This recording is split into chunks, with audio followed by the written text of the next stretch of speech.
Today comes in the category of exceeding abundantly above all we could ask or think. We started with our tour today. Our guide showed up exactly when he said he would. Very personable, ex-British military guy who lives both in England and in France. Gave us a wonderful tour in his Mercedes-Benz on a very personal level, touring specifically Canadian battlefields and able to name every regiment. Gave us an indication right off the bat of the difficulty in D-Day landings and marched us through the Canadian battles of the very first day, making progress inland, identifying even the names of very specific Canadian soldiers who had fought or died at a certain spot. Just a level of knowledge far deeper than what you would expect with a broader tour. And so that was great. We went to the Juno Beach Museum, and Peter and I spent an hour looking around there. When we came out, he had gone online and actually gone into a library and discovered Dad's, the place where his airfield had been situated. He had already shown us an airfield at Benny-sur-Mer that my dad talks about a lot, but he discovered another one where 400 Squadron had been based, at least right early in the war. It was near Bayeux, and so he took us to Bayeux. He had never been to this airfield, and we spent 45 minutes searching for it, finally found a marker stone with some inscriptions on it near a cornfield. Took some pictures of that and thought, well, that's what you do with an airfield. It's a cornfield now. So we took pictures of corn and thought, at least we were here. This is great. But he continued to try and find the squadron headquarters and actually discovered it. It took about 45 minutes of driving down Warren-like roads and discovered the manor where another plaque existed.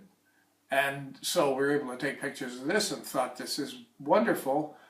When we encountered the man who owns the place, he was working in his garden, and he gave us a guided tour of the interior of the place, which turns out to be a 17th century manor home. That was interesting in and of itself, but he showed us the pilots' rooms.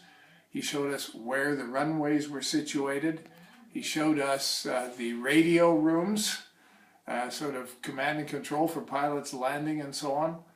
And we discovered that he conducts special ceremonies on that particular spot to honor the Canadian RCAF presence there. We couldn't have imagined the exposure that we got to exactly where Grandpa had spent a lot of time, or where his unit spent a lot of time. So we got, I think, way more than we thought we would out of this particular event, and both of us now are going to have to sit down and debrief each other so that we have a good story when we come home.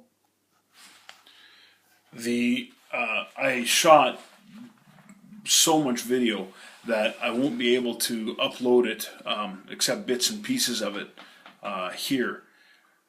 What was most significant to me, and what I really wanted and did not dare to dream, was that our feet would be where Grandpa's feet were.